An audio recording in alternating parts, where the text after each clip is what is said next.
ಕೂಡಲೇ ಯಾರು ನನ್ನ ಚಾನಲ್ಗೆ ಸಬ್ಸ್ಕ್ರೈಬ್ ಮಾಡ್ಕೊಂಡಿಲ್ಲ ದಯವಿಟ್ಟು ನನ್ನ ಚಾನಲ್ಗೆ ಸಬ್ಸ್ಕ್ರೈಬ್ ಮಾಡ್ಕೊಳ್ಳಿ ಮತ್ತು ಬೆಲ್ ಬಟನ್ನ ಕ್ಲಿಕ್ ಮಾಡ್ಕೊಳ್ಳಿ. ಸೊ ನೀವು ಬೆಲ್ ಬಟನ್ ಕ್ಲಿಕ್ ಮಾಡ್ಕೊಳ್ಳೋದ್ರಿಂದ ಈ ಥರ ಇಂಪಾರ್ಟೆಂಟ್ ಜಾಬ್ ಅಪ್ಡೇಟ್ಸ್ ಮತ್ತು ಯಾವುದಾದ್ರೂ ಇಂಪಾರ್ಟೆಂಟ್ ಇನ್ಫಾರ್ಮೇಷನ್ ಮಾಹಿತಿಗಳಿದ್ದರೆ ನಿಮಗೆ ಕೂಡಲೇ ನಾನು ವೀಡಿಯೋ ಹಾಕಿದ ತಕ್ಷಣ ನಿಮಗೆ ಕೂಡಲೇ ನಿಮ್ಮ ಯೂಟ್ಯೂಬ್ ಚಾನಲ್ಗೆ ಬರುತ್ತೆ.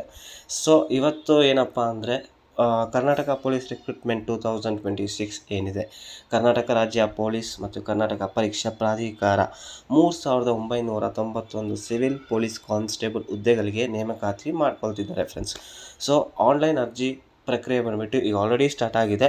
ಸೊ ಈ ಕೂಡಲೇ ಯಾರಿಗೆಲ್ಲ ಪೊಲೀಸ್ ಡಿಪಾರ್ಟ್ಮೆಂಟಲ್ಲಿ ಸೆಲೆಕ್ಟ್ ಆಗಬೇಕು ಅನ್ನೋರು ಯಾರಾದರೂ ಇದ್ದರೆ ಈ ಕೂಡಲೇ ಹೋಗಿ ಅಪ್ಲೈ ಮಾಡ್ಬೋದು ಫ್ರೆಂಡ್ಸ್.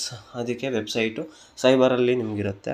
ಸೈಬರಲ್ಲಿ ಹೋಗಿ ಕೇಳಿದ್ರೆ 2026 ಪೊಲೀಸ್ ಕರ್ನಾಟಕ ಪೊಲೀಸ್ ರಿಕ್ರೂಟ್ಮೆಂಟ್ ಅಂದರೆ ಸಾಕು. ಸೈಬರಲ್ಲಿ ನಿಮಗೆ ವೆಬ್ಸೈಟಲ್ಲಿ ಆನ್ಲೈನ್ ಅಪ್ಲಿಕೇಶನ್ ಫಿಲ್ ಮಾಡಿ ಫೀಸ್ ಏನಿದೆ ಅದನ್ನೇ ಇದು ಮಾಡಿಬಿಡ್ತಾರೆ. ಸೊ ಇದು ಅರ್ಜಿ ಸಲ್ಲಿಸಲು ಪ್ರಾರಂಭವಾದ ದಿನಾಂಕ ಬಂದುಬಿಟ್ಟು ಜೂನ್ 8, 2026.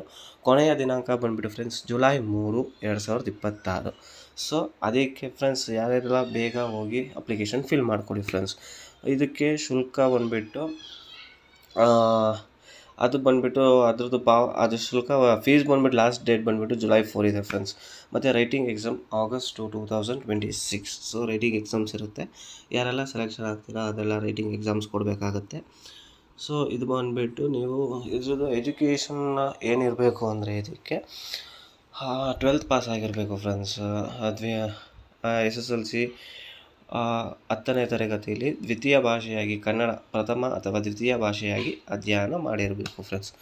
ಈ ಥರ ಏಜ್ ಲಿಮಿಟ್ ವಯೋಮಿತಿ ಬಂದುಬಿಟ್ಟು ನಿಮಗೆ ಸಾಮಾನ್ಯ ವರ್ಗದ ಅಭ್ಯರ್ಥಿಗಳು 18ರಿಂದ 33 ವರ್ಷ ವಯಸ್ಸಿನವರಾಗಿರಬೇಕು. ಮಹಿಳೆಯರು SC ST ಪ್ರವರ್ಗ 1 ಮತ್ತು ಮೀಸಲಾತಿ ವರ್ಗಗಳಿಗೆ ವಯೋಮಿತಿ ಸ್ವಲ್ಪ ಸಡಿಲಿಕೆ ಇರುತ್ತೆ ಫ್ರೆಂಡ್ಸ್. ಸೊ ಇದನ್ನು ನೋಡಿಕೊಂಡು ನೀವು ಅಪ್ಲಿಕೇಶನ್ ಫಿಲ್ ಮಾಡಿಕೊಂಡು ಆನ್ಲೈನಲ್ಲಿ ಫಿಲ್ ಮಾಡ್ಬೋದು. ಮತ್ತು ಇದರದ್ದು ಫೀಸ್ ಸ್ಟ್ರಕ್ಚರ್ ಹೇಗಿದೆ ಅಂದರೆ ಸಾಮಾನ್ಯ ವರ್ಗದವರು 2A 2B 3A ಮತ್ತು 3B ಅಭ್ಯರ್ಥಿಗಳು 750 ರೂಪೀಸ್ ಇದೆ ಫ್ರೆಂಡ್ಸ್. 750 ರೂಪಾಯಿ ಫೀಸ್ ಇದೆ. ಮತ್ತು SC ST ಪ್ರವರ್ಗ 1 ಮಾಜಿ ಸೈನಿಕರು ಮತ್ತು ಟ್ರಾನ್ಸ್ಜೆಂಡರ್ ಅಭ್ಯರ್ಥಿಗಳಿಗೆ 500 ರೂಪೀಸ್ ಇದೆ ಫ್ರೆಂಡ್ಸ್.